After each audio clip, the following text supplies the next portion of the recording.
dan abduhu wa rasuluhu ada ila ridwani. Allahumma salli wa sallim wa barik alaihi wa ala alihi wa ashabihi wa ikhwanih amma ba'd. Allahumma la ilma lana illa ma 'allamtana innaka antal alimul hakim. Fa'alimna ma yanfa'una wanfa'na bima 'allamtana wa zidna ilman. Walhamdulillahi ala kulli hal. Rabbana ftah bainana wa baina qaumina bil haqqi wa anta khairul fatihin.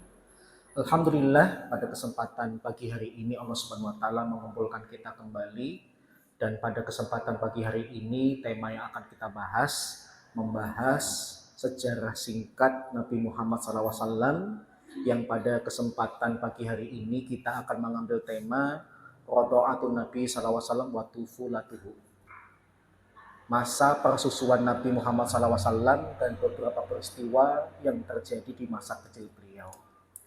Yang pertama, kalau kita bicara tatkala Nabi Muhammad SAW telah dilahirkan, maka wanita pertama yang menyusui Nabi itu adalah ibu kandung beliau sendiri. Ada beberapa riwayat, ada yang mengatakan Aminah menyusui Nabi itu 3 hari saja. Ada yang mengatakan 7 hari saja, dan maksimal ada yang mengatakan 9 hari. Setelah itu kemudian Nabi Muhammad SAW disusui oleh seorang wanita yang merupakan budaknya Abu Lahab. Kenapa? Karena Abu Lahab itu adalah paman kandung beliau. Tatkala Nabi dilahirkan, Abu Lahab bahagia karena sebagai pelipur lara atas meninggalnya saudaranya yang bernama Abdullah bin Abdul Muthalib, tidak lama kemudian lahirlah keturunan Abdullah, yaitu Muhammad bin Abdullah SAW. Yang Suwaibah ini kemudian menyusui Nabi selama beberapa hari. Sampai kemudian akhirnya tibalah Nabi SAW itu kemudian disusui oleh seorang wanita Taif yang bernama Halimah As-Sa'diyah. Para ulama menerangkan, konon di zaman itu ada kebiasaan orang-orang miskin terhadap orang-orang kota. Orang-orang miskin zaman dulu itu salah satu pekerjaannya adalah ke kota, mencari anak-anak kecil untuk disusui dan dirawat di kampung mereka. Di antara wanita yang berprofesi seperti itu siapa? Halimah. Halimah datang dengan wanita-wanita miskin lain beserta suami-suami mereka ke Mekah, mencari anak-anak yang akan dirawat di kampung mereka, yang setiap wanita ini tatkala disodorkan Nabi Muhammad menolak. Kenapa? Karena Nabi Muhammad yatim. Khawatir kalau kemudian yatim nanti mereka tidak bisa terupah dengan baik. Maka setiap wanita itu kemudian menolak Nabi, sampai setiap wanita itu kemudian mendapatkan seorang anak. Tinggal Halimah saja yang belum dapat anak, dan mau tidak mau kemudian dia menerima untuk merawat Nabi Muhammad SAW. Para ulama mengatakan tatkala Halimah datang ke Mekah, kondisinya itu memprihatinkan. Pertama, dia datang dengan keledai yang lemah, jalannya pelan. Di saat yang sama, Halimah itu juga menyusui. Dia punya anak sendiri. Mumpung kemudian dia punya kemampuan untuk merawat anak, dia kemudian pergi ke Mekah. Sayangnya ternyata ASInya berhenti. Sampai tatkala kemudian dia menggendong Nabi, maka ASInya kemudian banyak dan akhirnya bisa diminum oleh anak kandungnya sendiri maupun Nabi. Bahkan tatkala Halimah As-Sa'diyah kemudian kembali ke kampung halamannya di Taif, maka kambing-kambingnya yang dulu ditinggalkan dalam keadaan kurus kering kemudian menjadi gemuk-gemuk dan bertambah banyak. Maka inilah salah satu keberkahan yang diterima oleh Halimah As-Sa'diyah. Ketika merenungkan kisah ini, saya teringat dengan perkataan Allah dalam surat Al-Baqarah, ya. Asa an takrahu syai'aw wa huwa khairul lakum wa asa an tuhibbu syai'aw wa huwa syarrul lakum. Wallahu ya'lamu wa antum la ta'lamun. Bisa jadi kamu tidak menyukai sesuatu padahal itu baik bagimu.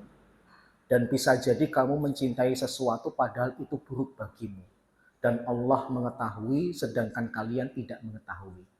Jadi Halimah yang awalnya seperti wanita lain tidak ingin merawat Nabi, merawat Nabi karena terpaksa, karena tinggal Muhammad saja pilihan untuk mendapatkan nafkah. Tapi kemudian baru sebentar saja dia mendapatkan keberkahan, ASINya kemudian menjadi banyak. Kemudian keledainya ketika berangkat itu dalam keadaan lemah, tapi ketika pulang dalam keadaan kuat. Bahkan kambing-kambingnya di kampung itu kemudian menjadi banyak dan mengeluarkan susu semua.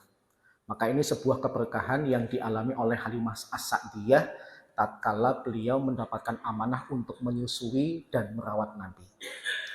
Para ulama juga membahas, kenapa sih orang Arab zaman dulu punya kebiasaan merawat anaknya di perkampungan. Ada beberapa alasan. Yang pertama, kondisi kampung lebih segar. Beda dengan kota yang sudah terpolusi, terlalu banyak orang dan sebagainya.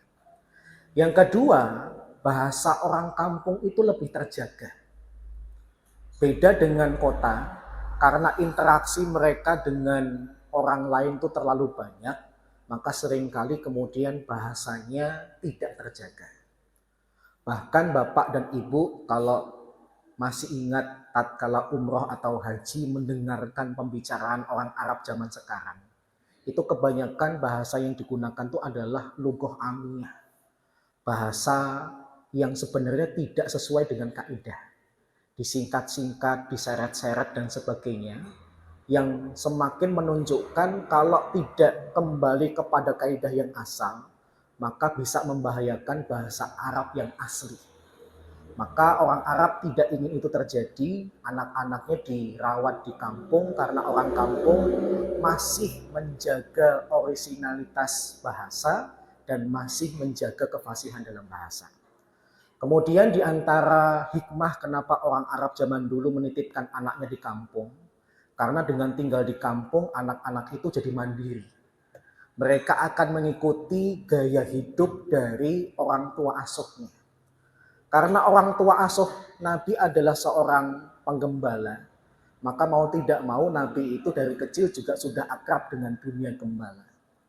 Dan anak tuh kalau kemudian sudah terbiasa dengan alam, sudah terbiasa untuk melihat pekerjaan orang-orang di sekitarnya, maka di waktu-waktu sesudahnya nanti akan membuat dia menjadi insan yang mandiri, insan yang kuat dan sebagainya. Jadi bukan tanpa sebab orang-orang Arab zaman dulu itu menitipkan anaknya di desa-desa. Sampai kemudian ada kejadian di mana Nabi Muhammad SAW itu kemudian dibelah dadanya. Konon karena begitu sayangnya Halimah As-Sa'diyah terhadap Nabi, gara-gara ketika merawat Nabi keberkahan yang dialami oleh keluarganya itu semakin hari semakin banyak. Pernah beberapa kali Aminah itu minta Nabi untuk ikut dengan ibunya saja, tapi Halimah menolak. Saking sayangnya, enggak, yang rawat aku saja, yang rawat aku saja. Sampai terjadi peristiwa di mana Nabi itu dibelah dadanya pada usia sekitar 4 tahun. Karena takut dengan peristiwa itu, maka kemudian Halimah As-Sa'diyah sendiri yang menuntun seekor keledai dari Taif menuju Mekah untuk mengembalikan Nabi Muhammad SAW. Kenapa kok dikembalikan? Karena Nabi Muhammad berada dalam pengawasan dan perlindungannya. Tapi kok hari ini ada kejadian yang membuat Halimah ketakutan. Dan Halimah khawatir kejadian ini bukan cuma sekali. Nanti kalau kemudian terulang, nyawa Muhammad terancam atau bahkan terbunuh, maka saya punya perasaan bersalah terhadap keluarganya Muhammad, ya sudah saya kembalikan. Jadi dengan berat hati, Halimah As-Sa'diyah kemudian mengembalikan Nabi Muhammad SAW kepada Aminah yang saat itu Nabi berusia 4 tahun. Yang kalau bapak dan ibu pernah ke Taif, letak kampung Halimah As-Sa'diyah itu kata para ulama masih ada. Jadi letaknya itu di sebuah tempat dekat dengan lembah Nakhlah. Lebih tepatnya antara Mikot Qarnul Manazil dan Hunain. Nah, di situ ada sebuah tempat yang konon diyakini itulah kampungnya Halimah As-Sa'diyah. Adapun di Taif ada masjid namanya Halimah As-Sa'diyah. Itu bukan tempat Halimah As-Sa'diyah, cuma minjem namanya saja, tapi bukan di situ Halimah As-Sa'diyah itu kemudian berasal. Kemudian selanjutnya beberapa peristiwa yang terjadi pada Nabi tatkala Nabi masih kecil. Kalau kita lihat dalam kitab-kitab sejarah, peristiwa-peristiwa besar yang dialami oleh Nabi tatkala beliau masih kecil itu setidaknya ada 5. Yang pertama yaitu peristiwa tatkala Nabi dibelah dadanya. Yang kedua yaitu peristiwa wafatnya Aminah. Kemudian yang ketiga, perasuhan Nabi kemudian berpindah ke kakeknya meninggal kemudian pindah ke pamannya. Kemudian peristiwa tatkala Nabi ikut pamannya, Nabi kemudian sudah mengambil profesi untuk mengembalakan domba penduduk Mekah. Dan yang kelima nanti tatkala Nabi itu bertemu dengan seorang pendeta Nasrani yang berada di Syam yang bernama Buhairah. Ada juga yang menyebutnya dengan lafal Bahira. Nah, kita bahas satu persatu. Yang pertama, tatkala Nabi itu masih di asuhan Halimah As-Sa'diyah, ada sebuah kejadian yang saya menemukan 2 riwayat. Pertama, riwayatnya Nabi mengatakan yang datang itu Jibril.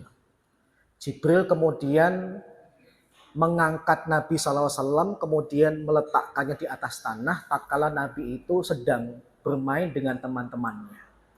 Yang kemudian Jibril membelah dada Nabi, mengangkat jantung Nabi, dibersihkan di sebuah tempayan yang terbuat dari emas dengan air zam-zam. Kemudian Jibril sambil berkata, hada hadus syaiton min nafsi. Ini adalah bagian dari setan yang kuambil darimu, kubersihkan darimu supaya bagian ini tidak ada lagi pada dirimu. Kemudian setelah dibersihkan, dikembalikan lagi ke dada Nabi Muhammad SAW. Kemudian dada beliau kemudian akhirnya tertutup kembali. Sebagian orang Nasrani mengatakan kisah ini adalah kisah yang mustahil atau mengada-ngada. Alasan mereka adalah bagaimana mungkin ada kejadian yang tidak sesuai dengan tabiat. Yang kedua alasan mereka, kalau jantung itu sampai terpisah dari badan, harusnya Muhammad itu mati. Tapi setelah kita kemudian melihat zaman modern, ternyata kalau orang kemudian punya kemampuan khusus, punya teknik khusus dalam masalah jantung, ternyata jantung itu meskipun kalau dilepas dari tubuh juga belum tentu mati. Peristiwa misalnya transplantasi jantung, memindahkan jantung yang satu dengan jantung yang lain. Berarti kan sempat jantung itu pindah dari tempat asalnya, dibuang, dimasukkan jantung yang baru. Apakah kemudian gara-gara jantung terlepas dari tubuh kemudian orang itu mati? Ya enggak. Dunia modern sudah membuktikan ada teknologi di mana manusia masih bisa bertahan tatkala jantungnya itu dilepas. Bahkan beberapa orang terkenal di dunia ini jantungnya sudah bukan jantung asli. Kalau bapak-bapak atau ibu-ibu pernah nonton film Iron Man, jantungnya sudah bukan jantung asli, itu ada beberapa orang kaya di dunia ini yang jantungnya itu sudah jantung robot, jantung mekanik dan sebagainya. Yang menunjukkan kalau kemudian ada permasalahan di jantung, belum tentu orang itu kemudian mati. Kemudian para ulama mengomentarinya gimana? Yang terjadi pada Nabi itu kan mukjizat. Sebagaimana tatkala Allah menjadikan api yang membakar Ibrahim bukannya menghanguskan malah dingin. Sebagaimana Allah kemudian menjadikan Nabi Isa memiliki kemampuan untuk menyembuhkan orang yang buta, orang yang sopak, menghidupkan orang mati dengan izin Allah. Yang semuanya itu mukjizat.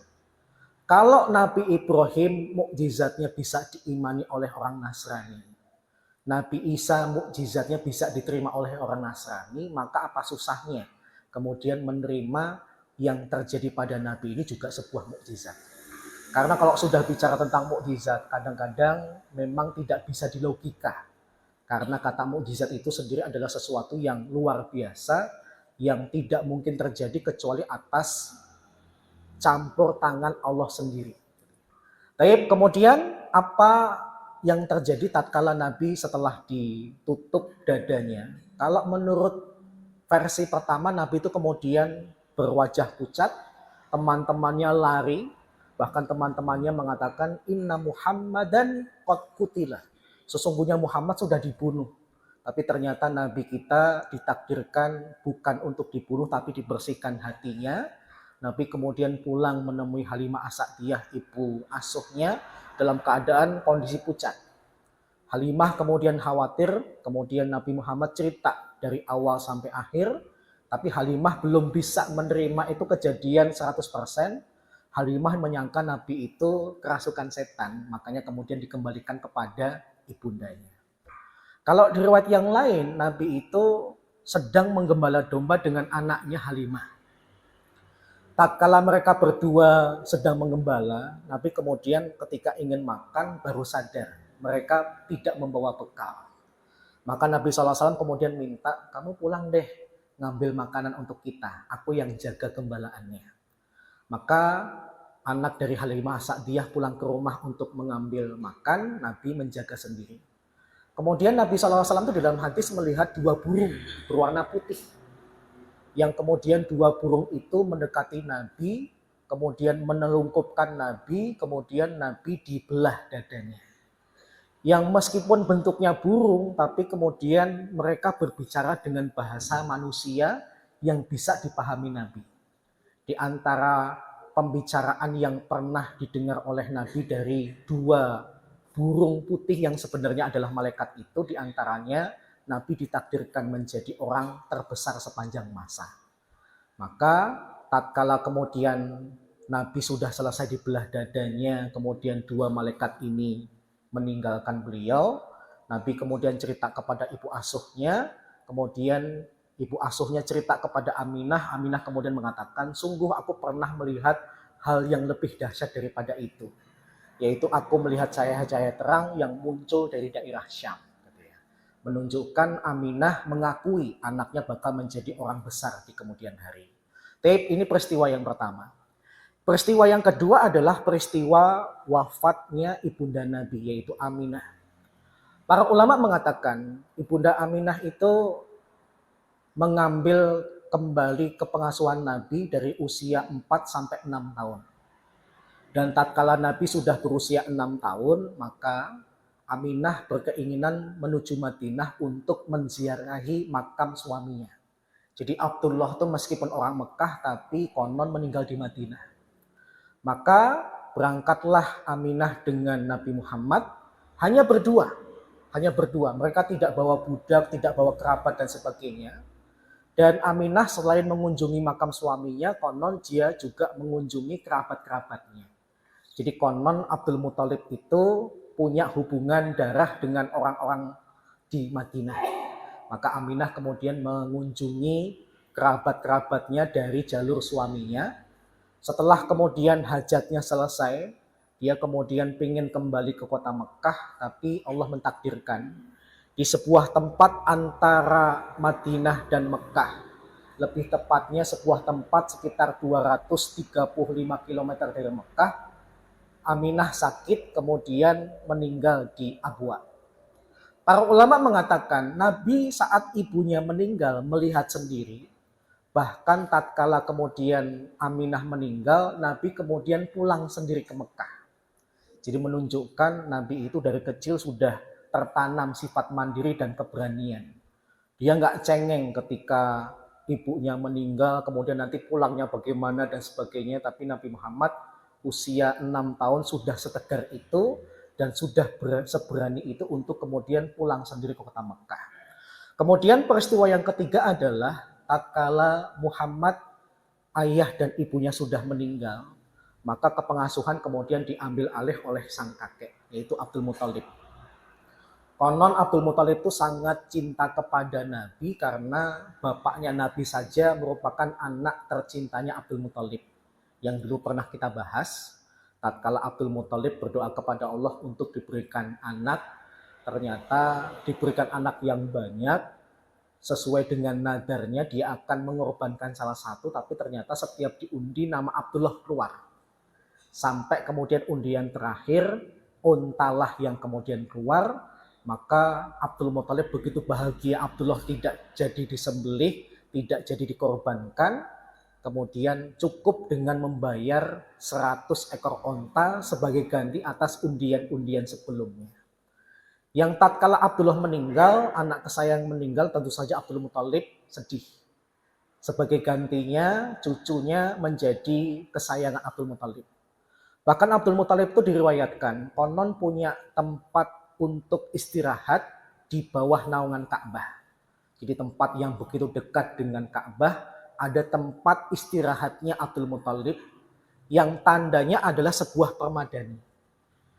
Begitu tingginya wibawa dari Abdul Muthalib, sampai-sampai paman-paman Nabi yang merupakan anak kandung dari Abdul Muthalib aja nggak berani untuk duduk atau terlalu dekat dengan permadani itu. Sampai terjadi sebuah peristiwa di mana Nabi itu jangankan mendekati, beliau kemudian duduk di atas permadani kakeknya. Paman-pamannya kemudian mencegah, jangan duduk di sini, di tempat yang lain. Tapi kemudian Abdul Muthalib mengetahui dan mengatakan, biarkan. Dia adalah cucu kesayanganku. Bahkan kemudian untuk menunjukkan sayangnya Abdul Muthalib kepada Nabi Muhammad, seringkali Nabi Muhammad SAW itu kemudian dipangku oleh sang kakek di tempat istirahatnya yang merupakan sebuah tempat dekat dengan Ka'bah. Sampai kemudian Allah Subhanahu wa taala mentakdirkan Abdul Muthalib meninggal pada usia 80-an. Ada yang mengatakan 80 persis, ada juga yang mengatakan usia 82 itu meninggal. Kemudian sebelum meninggal, Abdul Muthalib unik.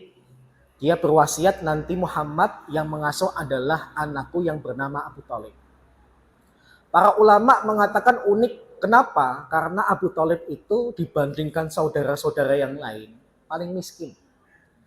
Dibandingkan saudara-saudara yang lain, anaknya paling banyak. Secara logika, kalau Abdul Muthalib menitipkan Nabi kepada Abu Thalib, maka pasti menambah beban.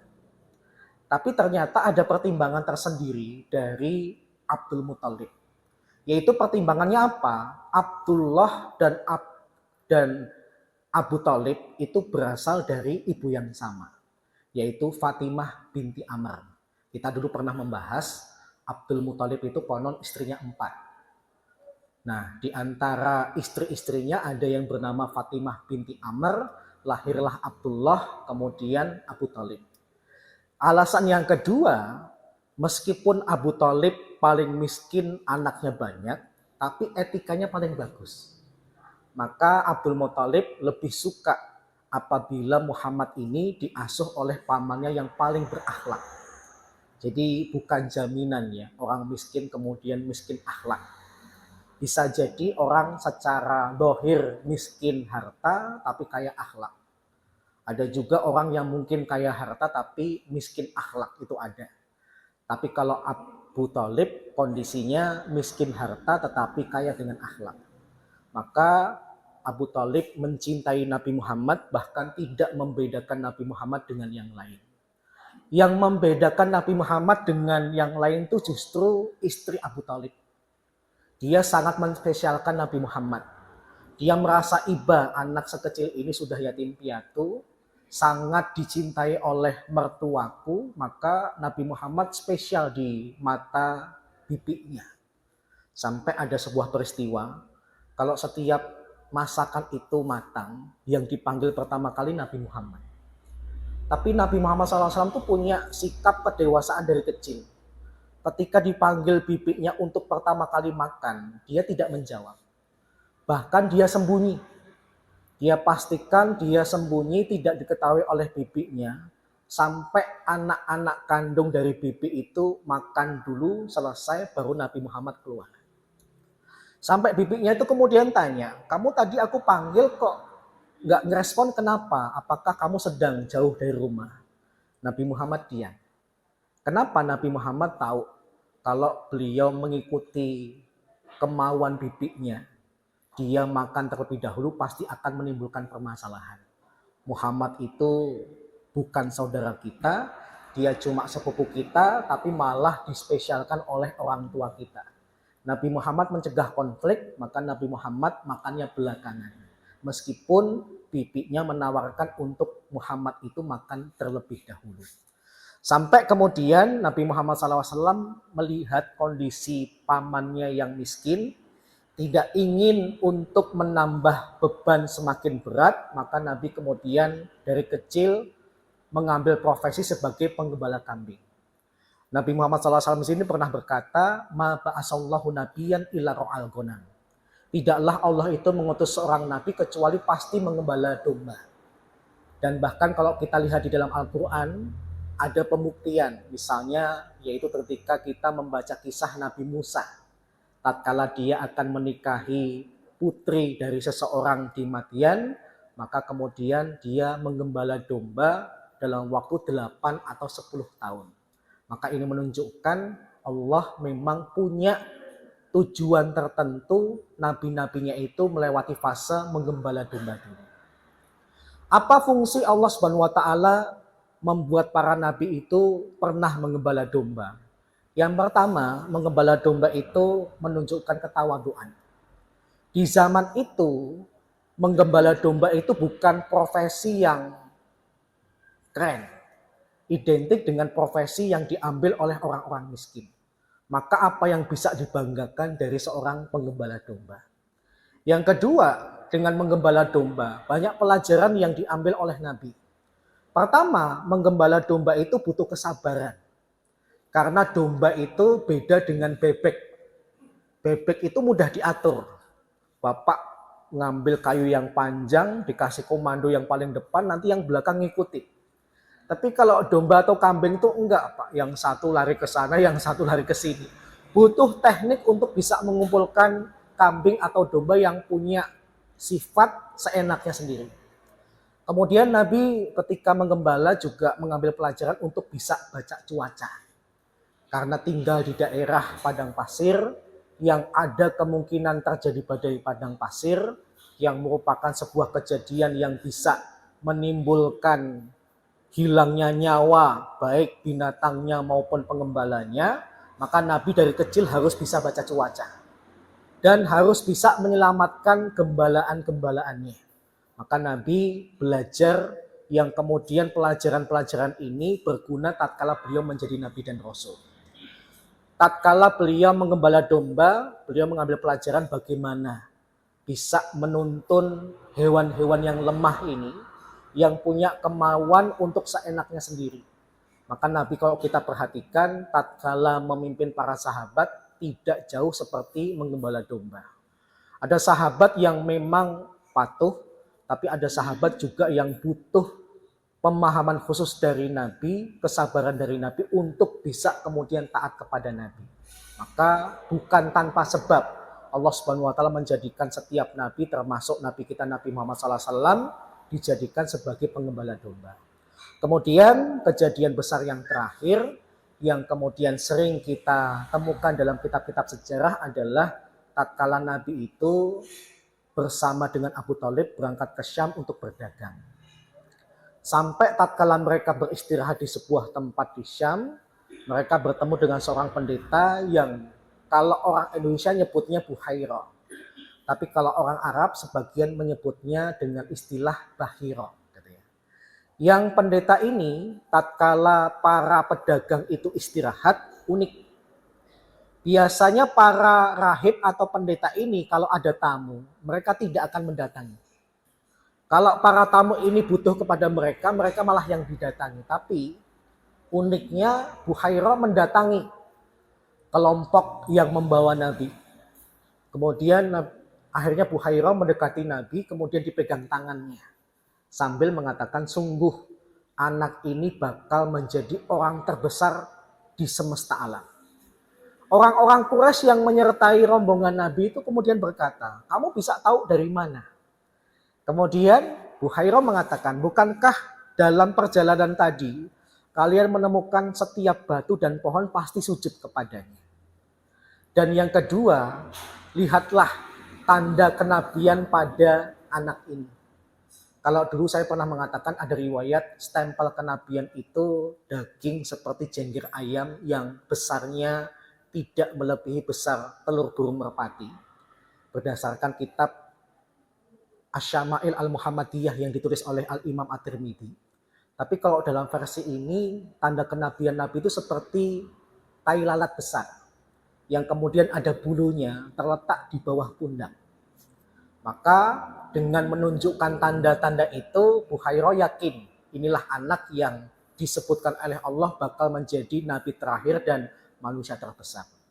Bahkan saat itu juga Buhairah menasihati Abu Thalib untuk pulang. Pulanglah, jangan lanjutkan perjalanan kalian di Syam. Karena orang Romawi sudah tahu bahwasanya tempat mereka akan didatangi nabi baru. Maka pulang, amankan keponakanmu ini. Maka tanpa berpikir panjang, Abu Thalib segera pulang ke Mekah membatalkan perjalanannya. Dalam riwayat itu kemudian dikatakan apa yang diduga oleh Buhairah benar-benar terjadi. Nggak lama setelah Abu Thalib dan rombongannya termasuk Nabi itu pulang ke Mekah, beberapa orang Romawi itu kemudian datang. Kemudian tanya, ini tadi ada orang yang singgah yang di dalamnya ada Nabi baru enggak? Buhairah kemudian terdiam dalam rangka menjaga keselamatan Nabi Muhammad SAW. Hadis ini ada dan bahkan termaktub dalam beberapa kitab sejarah. Hanya saja para ulama berselisih pendapat apakah hadis ini sahih atau tidak. Kalau Imam Adz-Dzahabi mengomentari ini adalah hadis yang palsu ataupun lemah sekali. Karena dalam hadis itu ada redaksi, konon Nabi itu diperintahkan pulang oleh Buhairah, dalam rombongan itu ada Abu Bakar dan Bilal. Yang bikin hadis ini dalam pandangan Adz-Dzahabi itu lemah adalah ada Bilalnya. Padahal Bilal itu baru ketemu Nabi tatkala Nabi itu sudah dewasa. Makanya Adz-Dzahabi mengatakan ini kisah yang tidak sahih. Dan kisah ini kemudian dikomentari oleh orang-orang Kristen. Yang pertama mereka komentar tentang apa mungkin peristiwa ini terjadi kepada Muhammad, atau bahkan mereka memanfaatkan kisah ini untuk mengatakan Nabi Muhammad itu jiplak ajaran Kristen.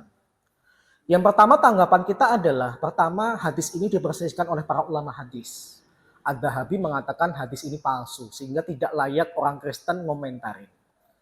Yang kedua, kalau misalnya ternyata Nabi itu dapat pelajaran dari Buhairah, maka berarti Nabi Muhammad niru Buhairah.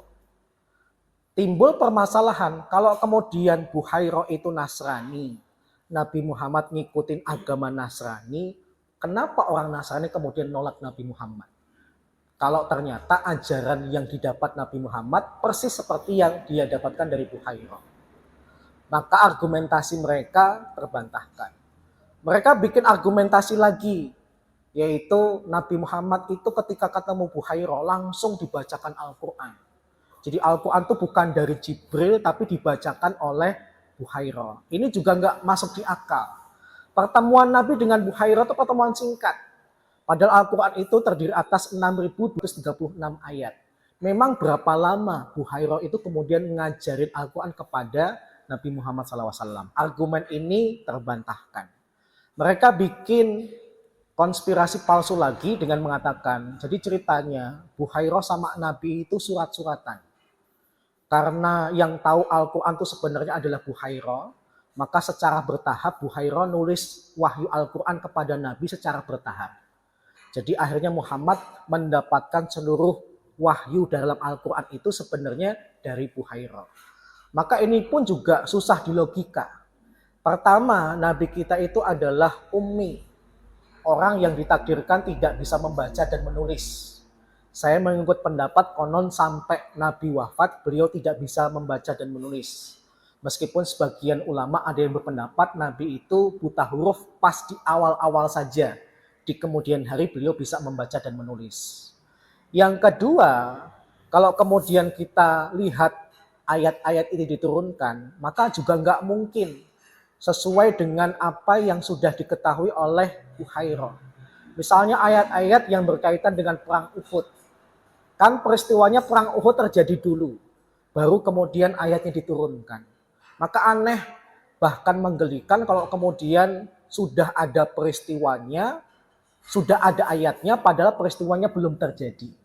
Maka ini cuma karang-karangan dari orang-orang Kristen untuk menggoyang akidah umat Islam, sehingga tujuan mereka adalah supaya kita kemudian meragukan keimanan kita terhadap Islam, kemudian masuk ke dalam agama mereka. Wal iyadu billah. Taib, demikian beberapa kisah singkat mulai dari masa tatkala Nabi itu disusui sampai beberapa peristiwa penting yang terjadi tatkala Nabi Muhammad SAW di masa kecilnya. Moga-moga bermanfaat, kurang lebihnya mohon maaf. Assalamualaikum warahmatullahi wabarakatuh. Kalau ada pertanyaan saya persilahkan.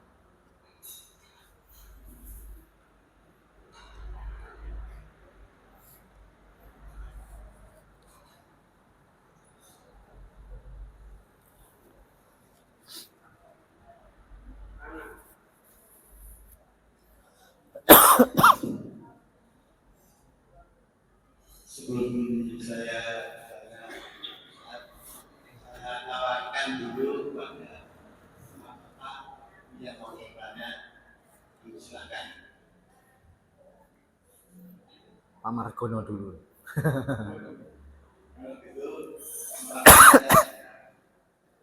Saya itu hanya sederhana, Pak. Mohon diterangkan sunatullah itu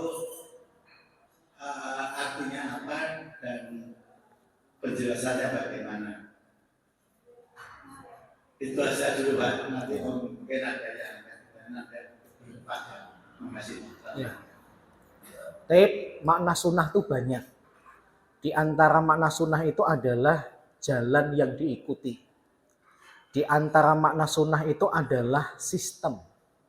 Jadi kalau kemudian dikatakan ini adalah sunnatullah, berarti sistem yang sudah Allah buat pasti terjadi. Misalnya umumnya sebelum nanti terjadi hari kiamat, sunnatullah itu adalah matahari terbit dari timur, tenggelamnya di barat. Itu sunnatullah. Di antara sunnatullah adalah kalau kita melempar barang jatuh. Itu sistem yang sudah Allah tetapkan terhadap ciptaannya. Itu makna dari sunnatullah. Bisa bermakna jalan yang diikuti, bisa bermakna sistem. Tapi kalau disandarkan kepada Allah, maka yang dimaksud adalah sistem yang Allah buat kepada makhluknya. Air itu mengalir dari tempat yang tinggi ke tempat yang rendah. Itu sunnatullah. Jadi perkara yang sulit untuk dirubah, sulit untuk diingkari, itu namanya disebut dengan sunnatullah. Wallahu a'lam. Ya. Assalamualaikum warahmatullahi wabarakatuh. Waalaikumsalam. Terkait dengan Nabi Muhammad tentang kesehatan beliau dengan kajian dari Ustaz Budi Asadi itu terkait dengan pembahasan pekan kemarin. Nabi itu menurut beliau pernah tidak mau bertemu sahabat dan mau mengatakan dengan semua istrinya selama 1 bulan. Nah ini apakah kekhususan untuk Nabi atau juga kalau kaum muslimin yang lain Nabi selama 3 hari? Ya. Tip, ya, memang Nabi SAW itu pernah menghajar istri-istrinya selama 1 bulan. Tidak tinggal dengan mereka, tidak menggauli mereka, bahkan tidak berbicara dengan mereka. Ada yang mengatakan 1 bulan, ada yang mengatakan sampai 2 bulan. Kenapa? Karena beberapa istri Nabi melakukan kesalahan. Yang kesalahan itu kemudian menyebabkan Allah turun langsung menurunkan ayat yang menegur rumah tangga Nabi. Merasa ini adalah sebuah teguran yang keras, Nabi mengekspresikan menjaga jarak dulu dengan istri-istrinya. Konon 1 bulan, bahkan ada yang mengatakan sampai 2 bulan. Timbul pertanyaan apakah ini bertentangan dengan sabda Nabi di mana seorang muslim itu tidak boleh menghajar saudaranya sama muslim lebih dari 3 hari. Maka apa yang dilakukan Nabi tidak bertentangan dengan hadis itu. Baitun Nabi, baitun nubuwah. Rumah Nabi itu adalah rumah kenabian. Di mana rumah kenabian itu harus menjadi sesuatu yang sangat ideal. Nggak boleh terjadi kesalahan sedikit pun. Kalau terjadi kesalahan sedikit pun, maka teguran dari Allah pun beda dengan Allah menegur orang mukmin biasa. Di antaranya ekspresi Nabi meninggalkan dulu istri-istrinya, meninggalkan komunikasi dan hubungan badan dengan mereka selama 1 bulan. Jadi ini khusus untuk Nabi. Tetapi kalau kemudian ada umat Nabi yang melakukan hal yang sama, boleh enggak? Para ulama mengatakan, ada yang mengatakan boleh, ada juga yang mengatakan tidak boleh. Yang mengatakan boleh, alasannya ada contoh dari Nabi. Tapi kalau kemudian yang mengatakan tidak boleh, diantaranya adalah kalau ada permasalahan sebaiknya segera diselesaikan. Kaitannya juga dengan status perempuan ini kalau ditinggalkan suaminya, apakah suaminya itu dalam rangka menghajar atau mentalak. Maka tidak boleh ada masa terlalu lama yang menimbulkan tanda tanya, ini hajar atau talak. Maka para ulama melarang jangan sampai lebih dari atau sampai 1 bulan seperti yang dilakukan oleh Nabi. Dan ternyata Nabi itu ketika menghajar istrinya tidak ada perintah untuk mentalak. Memang ada ancaman untuk mentalak istri-istri Nabi tatkala istri-istri Nabi itu ngeluh. Ya Rasulullah, kami itu istri Nabi. Tapi kenapa kok kemudian makan susah, hidup susah dan sebagainya. Maka Allah kemudian menurunkan ayatnya, Fata alaina umatikunna wa usarihkunna sarohan jamila. Gitu ya. Kalau kamu pengen dunia, kemari. Gitu ya. Ku ceraikan dan kalian nanti dapat dunia. Tapi kalau kalian masih ingin bertahan denganku, maka balasan dari Allah itu lebih baik. Maka tanpa ada satupun istri Nabi kecuali berkata, kami memilih bersama dengan Nabi. Ya sudah, kalau konsekuensinya dari istri Nabi itu hidupnya susah, lebih baik susah di dunia tapi bahagia di akhirat. Jadi penjelasan tentang Nabi SAW menghajar istrinya selama 1 bulan, memang lebih tepatnya itu khusus untuk Nabi. Karena rumah tangga Nabi itu rumah tangga yang ideal. Bakal jadi potret dan ditiru oleh rumah tangga muslim yang lain. Maka tidak boleh ada satupun kesalahan yang terjadi, apalagi kesalahan besar. Ketika kesalahan sedikit saja, hukumannya berat. Bahkan Allah juga pernah negur Nabi kan tatkala beberapa istri Nabi berkonspirasi gara-gara nggak punya madu. Gitu ya, nggak punya madu. Tatkala seorang istri Nabi punya madu, disuguhkan kepada Nabi, Ibunda Aisyah, kemudian Hafsah merasa tidak punya madu, kemudian bikin konspirasi. Nanti kalau Nabi ke kamar kita, ke rumah kita, bilang aja mulut beliau bau magofir. Gitu ya. Magofir itu adalah buah yang rasanya kecut, pahit. Kalau saya mengistilahkan kepada istri saya, jus jengkol. Dimakan nggak enak, setelah dimakan baunya nggak enak, gitu ya. Nah, Ibunda Aisyah kemudian kamarnya didatangi oleh Nabi, merasa tidak bisa memberikan madu kepada Nabi, kemudian ngomong, ya Rasulullah, Anda tadi habis makan apa? Kok mulutnya bau banget? Nabi kemudian ingat-ingat, nggak makan apa-apa kecuali makan madu, gitu ya. Baunya luar biasa ya Rasulullah. Jangan dekati saya. Kemudian Nabi pindah ke kamarnya Hafsah. Hafsah melakukan hal yang sama. Nah, kemudian Nabi SAW kemudian menyimpulkan, oh apa gara-gara makan madu ya kok mulutku sampai tidak disukai oleh istri-istriku. Maka kemudian Nabi mengambil sumpah, demi Allah mulai hari ini aku tidak akan minum madu lagi. Karena efeknya membuat istri-istriku kebauan. Tapi ternyata sikap Nabi ini dalam pandangan Allah adalah kesalahan besar. Karena Nabi mengharamkan yang Allah halalkan. Jadi rumah tangga Nabi itu ya karena ideal, nggak boleh ada kesalahan sampai fatal. Kesalahan dikit saja langsung Allah turun tangan untuk menegur.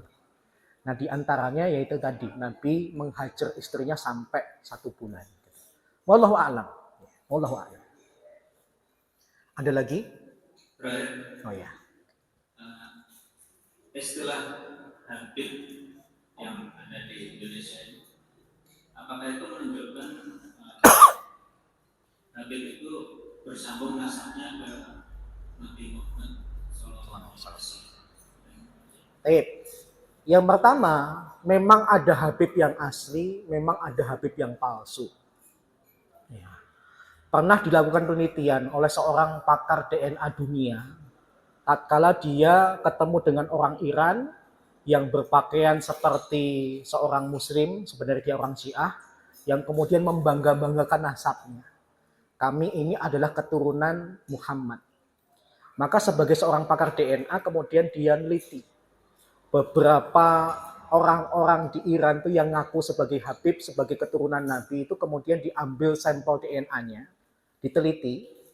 Kemudian di waktu yang sama dia mengambil sampel Habib-Habib yang ada di Saudi, diteliti. Ternyata DNA manusia itu unik, Pak. Punya rumus, punya ciri khas. Kalau memang dia itu orang Arab, maka nanti ada kesamaan tipikal DNA-nya. Satu dengan yang lain memang pasti tidak ada yang sama, tapi ada juga yang sama. Yang sama ini kemudian dia klasifikasi, oh ini berarti orang Arab beneran. Nah permasalahannya orang Iran ketika mengaku sebagai keturunan Nabi, mengaku-ngaku sebagai Habib, ternyata DNA-nya nggak ada Arabnya sedikit pun. Alias palsu. Mereka ngaku-ngaku sebagai Habib dan sebagainya supaya bisa mengelabui umat, supaya bisa membuat orang masuk ke dalam agama Syiah. Jadi kesimpulannya adalah ada Habib beneran, ada Habib palsu. Nah, apakah kemudian Habib yang beneran itu nasabnya sambung kepada Nabi? Ya kalau kemudian disebut sebagai Habib, maka para ulama sepakat ada DNA yang bersambung dengan Nabi. Tetapi sekali lagi ya, meskipun seseorang itu punya darah keturunan Nabi, dia tidak maksum. Mentang-mentang keturunan Nabi, kemudian dia tidak sholat, enggak. Mentang-mentang keturunan Nabi, kemudian langsung masuk surga tanpa ibadah, enggak. Justru di dalam Islam kita harus mengikuti orang yang bertakwa, meskipun dia bukan keturunan Nabi. Meskipun dia keturunan Nabi, tapi kok kemudian tidak bertakwa, tidak perlu kita ikuti. Saya sendiri kenal beberapa orang yang sebenarnya ada gelar Habibnya di Jakarta. Tapi karena merasa dia masih bergumul dengan kemaksiatan, bergumul dengan dosa, namanya itu kemudian gelar Habibnya dia sembunyikan. Salah satunya malah jadi artis. Jadi MC terkenal, MC acara dangdut. Salah satunya dia adalah orang yang pernah memerankan jadi banci dalam sebuah filmnya. Itu sebenarnya ada gelar Habibnya. Tapi saya kemudian bersyukur, alhamdulillah dia tahu diri. Kalau dia banggakan gelar Habibnya, apa nggak bikin geger. Konon saya ngelihat keluarga-keluarganya memang nasabnya sampai kepada Nabi. Bahkan orang-orang yang menjaga nasab kepada Nabi itu punya buku silsilah. Punya buku silsilah. Jadi saya, keturunan bapak saya, keturunan ini, mereka punya buku silsilah, kemudian mereka bisa membuktikan mereka punya hubungan dengan Nabi. Ada buku khususnya. Saya dulu hampir menikah dengan orang Pasar Kliwon, orang Arab. Tapi kemudian akhirnya besoknya dipanggil, ditolak, dibukakan buku silsilah keluarga. Mas Hanan itu memang orang Indonesia, tapi setelah saya teliti juga ada Arabnya dulu di nenek moyangnya. Tapi mohon maaf derajatnya di bawah kami. Nggak satu kufu gitu ya. Ada Arabnya di zaman dulu, tapi kemudian levelnya tidak sama dengan kami. Maka mohon maaf, Mas Hanan tidak jadi menantu kami. Gitu. Ya udah. Gitu ya. Saya kaget, mereka punya bukunya Pak, lengkap. Bahkan ketika saya tanya, Bapak tahu dari mana saya kok kemudian kakek saya yang atas-atas itu kemudian ada Arabnya. Dia kemudian nyebutin, bapaknya Mas Hanan namanya ini kan, kakeknya ini kan, kakek buyutnya ini kan, tahu. Sampai kemudian ada orang Arab yang dia sebutkan, dia kemudian menyebutkan, nah ini levelnya satu level di bawah kami. Dalam aturan keluarga kami, kalau nikah boleh dengan orang pribumi, tapi yang ada darah Arabnya dan harus selevel. Wallahu alam, mereka bisa menentukan level-level itu bagaimana. Tapi yang jelas alasannya ditolak gara-gara itu. Jadi harus sekufu. Itu masih dipakai oleh orang-orang keturunan Arab sampai zaman sekarang. Termasuk Habib Rizik ketika menikahkan putrinya itu juga nggak sembarangan. Teliti dulu nasab calon menantunya, gitu ya. Karena memang untuk menjaga keturunan, gitu ya, itu tidak sembarangan orang Arab untuk menikahkan anaknya, khususnya anak perempuannya. Gitu ya. Jadi saya kaget juga. Padahal dulu ketika saya kuliah, saya masih ingat, ada mata kuliah saya itu disuruh nulis nasab keluarga. Pak. Saya mentok cuma tahu kakek saya. Ternyata bapak itu tahu nenek moyang saya, malah dia tahu. Tahu gitu saya kenal dengan dia, saya bisa ngerjain tugas kuliah. Teman-teman saya itu yang dari Cina, orang Cina memang juga menjaga nasab. Bisa bikin silsilah keluarga, pohon keluarga. Ada yang dari Afghanistan dan sebagainya. Dari Malaysia, dia bisa menyebutkan 16 kakek ke atas. Saya baru sampai kakek aja mentep. Saya nggak tahu mbah buyut saya namanya siapa. Saya baru tahu nama mbah buyut saya itu malah bapak itu yang tahu. Jadi kitabnya tebal, silsilah gitu ya. Dan wah ini juga keren ya. Sampai orang yang sudah tercampur saja dia tahu anaknya ini siapa namanya dan sebagainya. Kemudian sampai melanjutkan, beliau itu kemudian tanya kepada saya sekitar 4 bulan yang lalu, Mas Hanan sudah menikah belum? Sudah punya anak, namanya siapa? Kalau ada saya tulis. Mau dilanjutin lu bukunya. Gitu ya. Sehingga kalau suatu ketika buku itu diperlukan untuk menentukan nasabnya selevel atau tidak, bakal jadi acuan gitu ya.